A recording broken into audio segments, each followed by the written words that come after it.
illallah, la ilaha illallah, la ilaha illallah, Muhammadur Rasulullah.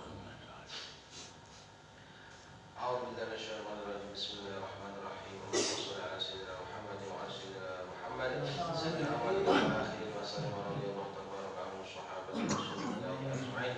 Alhamdulillahi rabbil alamin. Hamdan syakirin, hamdan na'imin, hamdan dzakirin, hamdan yu'afi ni'amahu wa yukafi majidah. Ya Rabbana lakal hamdu kama yanbaghi li jalali wajhikal karim wa 'ala sultanik. Allahumma ighfir lana dhunubana wa israfana fi amrina wa thabbit aqdamana wa ansurna 'ala qawmil kafirin. Allahumma a'inna 'ala dhikrika wa syukrika wa husni ibadatik. Allahumma inna al-huda wa tuqa wal 'afiya wal ghina. Allahumma farrij hamal mahmumina minal muslimin wa aslam al-makrubin wa qid 'anil kafirin. Washfi marda muslimin bi rahmatika ya arhamar rahimin. Allahumma inna nas'aluka al-'afwa wal 'afiyah fid din wad dunya wal akhirah. Allahumma inna nas'aluka min khairin kullihi ajlihi wa ajlihi wa 'alimna minhu ma lam na'lam wa na'udzu bika min syarri kullihi ajlihi wa ajlihi wa 'alimna minhu ma lam na'lam. Allahumma inna nas'aluka al-jannata wa ma qarraba ilayha min qawlin wa 'amal wa na'udzu bika minan nar wa ma qarraba ilayha min qawlin wa 'amal. Allahumma inna nas'aluka al-jannata wa na'udzu bika min sakhatika wa nar. Allahumma inna nas'aluka husnal khatimah wa na'udzu bika min su'il khatimah. Rabbana zalamna anfusana wa in lam taghfir lana wa tarhamna lanakunanna minal khasirin. Rabbana taqabbal minna innaka antas samiul 'alim wa tub 'alaina innaka antat tawwabur rahim. Rabbana atina fid dunya hasanah wa fil akhirati hasanah wa qina adzaban nar. Wa adkhilna al-jannata ma'al abrari ya rabbal alamin. Wa sallallahu ala sayyidina Muhammadin wa ala sayyidina Muhammad. Subhana rabbika rabbil izzati 'amma yasifun wa salamun 'alal mursalin walhamdulillahi rabbil alamin.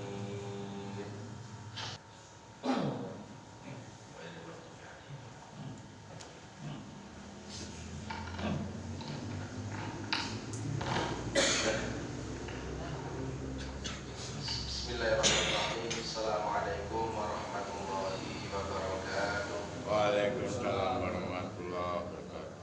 Alhamdulillah, alhamdulillahi rabbil alamin wa bihi nasta'inu ala umurid dunya waddin. Wassalatu wassalamu ala asrafil anbiya'i wal mursalin sayyidina wa maulana Muhammadin wa ala alihi wa ashabihi ajma'in, amma ba'd. Rabbi israh li sadri wa yassir li amri wahlul 'uqdatam min lisani yafqahu qawli. Hadratal muhtaramin, kaum muslimin muslimat rahimakumullah. Panjenenganipun Bapak Ki Haji Ahmad Sayyid SPD Al-Hafidh ingkang tansah wa ta'zimi lan sedaya jamaah ingkang boten saged kawula sebataken setunggal-setunggalipun. Lan rumiyin monggo kula panjenengan sedaya boten kesupen anggenipun tansah nuduhaken roh syukur awit saking mapinten-pinten nikmat kesempatan hidayah saking Allah Subhanahu wa taala kula panjenengan sedaya saged nglampahi ibadah, nglampahi salat subuh kanthi berjamaah. Alhamdulillah. Shalawat salam kita tansah kita tunjukkan kita Nabi Muhammad sallallahu alaihi wasallam ingkang kita antu-antu syafaatipun benjang wonten yaumil qiyamah. Amin ya rabbal alamin. Bapak Ibu jamaah rahimakumullah, wonten kesempatan subuh punika dalem badhe ngaturaken salah setunggalipun makalah ingkang dipun sebataken bilih suatu ketika Allah Subhanahu wa taala dawuh dhateng salah setunggalipun nabi. Nabi ini bernama Uzair. Nabi Uzair menika termasuk nabi yang napa istilahipun nek oleh bahasa dituduh, dituduh oleh orang-orang yang tidak bertanggung jawab dari kalangan umatnya sendiri sebagai anak Allah. Terus ngomong Yahudi menganggap Uzair ini adalah anak Tuhan. Mungkin nanti ada golongan lain yang mengatakan bahwa Nabi Isa sebagai anak Tuhan sebelumnya sudah pernah terjadi. Yang menikah yang dituduh adalah sinten? Uzair. Nah, Allah Subhanahu wa taala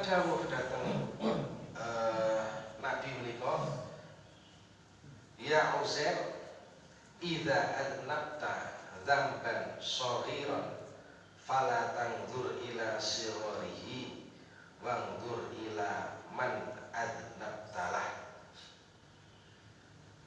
Dawuh yang pertama dari Allah Subhanahu wa taala, bilih Allah Subhanahu wa taala ngendika ngeten, idza adnabta, apabila engkau melakukan suatu dosa, dzamban shaghiran, dengan dosa yang kecil.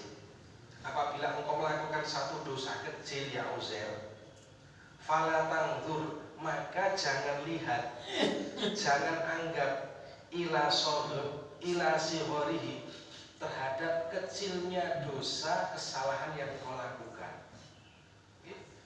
Jatuh ketika kula jenengan napa niku melakukan satu dosa kesalahan, maka kita jangan melihat dari sudut besar kecil dosa yang kita lakukan.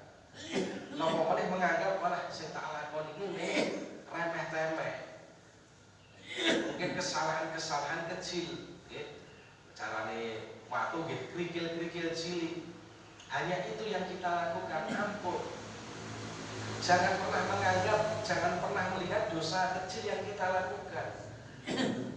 Tetapi fala tanzur wanzur ilaman adnabtalah, tetapi engkau perlu melihat kepada siapa engkau melakukan dosa kecil itu. Atau sudut pandang terhadap dosa itu mboten gede cilike. Kalau di sini yang disebutkan adalah kecilnya, jangan dianggap remeh kecilnya dosa, tetapi kepada siapa dosa kecil itu ditujukan. Sinten Allah Subhanahu wa taala. Terus kita tidak boleh meremehkan dosa-dosa kecil. Dosa besar itu bisa terwujud karena terkumpulnya dosa-dosa kecil. Nglumpuk sithik ujug-ujug dadi gede. Nah, ketika kita melakukan satu kesalahan kecil, maka jangan melihat meremehkan Allah men koyo ngono. Tetapi kita harus melihat kepada siapa dosa itu kita perbuat. Kemudian yang kedua,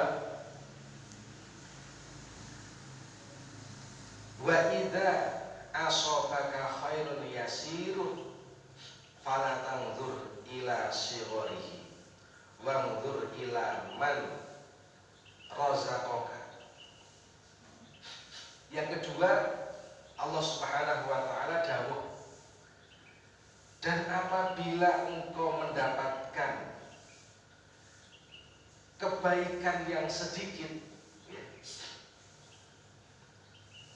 fala tanzur ila sigharihi, maka jangan engkau melihat sedikit banyaknya, jangan engkau mengambil sudut pandang sing diperoleh itu sedikit, tetapi wanzur ila man razaqaka, tetapi lihatlah siapa yang telah memberikan rezeki yang sedikit itu. Nah, menika termasuk hal yang penting Bapak Ibu rahimakumullah. Ternyata sudut pandang pikir manusia itu mempengaruhi apa yang terjadi dalam kehidupan kita. Ketika kita mendapatkan sedikit, maka ini tetap harus disyukuri. Kita tidak boleh melihat malah sing tak oleh kok semene, meng sithik, kaya-kaya ora ana regane.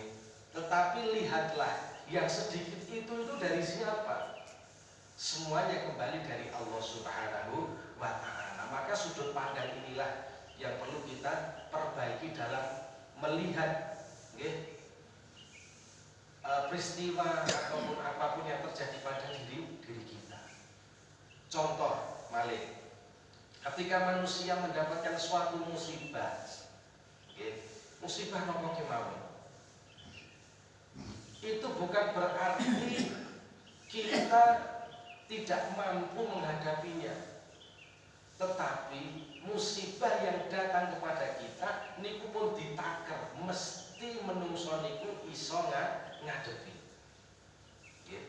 Misal contoh, ada seseorang yang ditinggal mati saudaranya, misalnya seperti itu. Padahal kehidupannya sangat bergantung dengan saudaranya ini. Ketika dia ditinggal, maka kelihatannya wah ini abot nih, ditinggal mati sedulure sing selalu mendukung hidupnya, ya, memberikan support dalam kehidupannya. Wah ini mesti abot tenan. Ning peristiwa itu terjadi, Allah sampurnakan bahwa yang ditinggal ini mampu, ditinggal ini mesti mampu. Bisa jadi kalau belum ditinggal maka orang ini tidak akan mandiri. Nah, maka sudut pandang kita terhadap sesuatu itu mempengaruhi. Ya. Kita harus selalu berpositif tinggi, ya. Kedah husnudzon, tidak boleh suudzon terhadap sesuatu. Nah, termasuk iqomah terhadap dosa yang kecil, kita tidak boleh meremehkan kecilnya, tetapi kita harus melihat kepada siapa dosa itu dilakukan. Kemudian terhadap rezeki tidak boleh kita melihat sedikitnya yang kita peroleh, tetapi siapa yang telah memberikan rezeki itu kepada kita. Oleh karena itu sudut pandang ini sangat penting sekali, sehingga akan mempengaruhi gaya hidup kita. Pandangan terhadap kehidupan itu akan mempengaruhi terhadap aktivitas kehidupan kita. Ora kena, saya kula jenengan kok suudzon, onone kok meng gersulo, onone kok meng apa niku nggih tidak puas dengan apa yang dialami nggih. Dalam kehidupan ini onone ora puas, ora seneng nggih. Jangan, kita harus selalu berpositif thinking. Walaupun itu ada sebagian kecil, tidak banyak, sidik, tetapi itu yang kita lihat. Misal rezeki yang banyak, kula jenengan ora oleh kemuliaan sing neko-neko, ning awake sehat, dan itulah kita ambil positifnya di sini. Kita mendapatkan musibah yang bermacam-macam, ning isih penaringan selamat, maka itu yang kita sorot. Jangan sampai yang banyak itu menutupi yang sedikit, padahal yang sedikit itu punya nilai yang sangat berarti dalam kehidupan kula panjenengan sedulur. Pramila Bapak Ibu rahmatullah, monggo dosa yang kita lakukan, kita lihat kepada siapa kita melakukan dosa itu. Di hadapan siapa kita melakukan dosa, dan kepada rezeki yang telah kita terima, maka kita syukuri dengan sebaik mungkin, dan kita melihat kepada zat yang telah memberikan rezeki kepada kita. Bapak Ibu rahmatullah, itulah sedikit makalah berkaitan dengan Allah Subhanahu wa taala yang memberikan pesan kepada Uzair yang bisa kita petik hikmah dan pelajarannya. Mugi-mugi wonten kira lan manfaatipun. Monggo kita tutupkan di doa kafaratul majlis. Bismillahirrahmanirrahim. Subhanakallahumma wa bihamdika asyhadu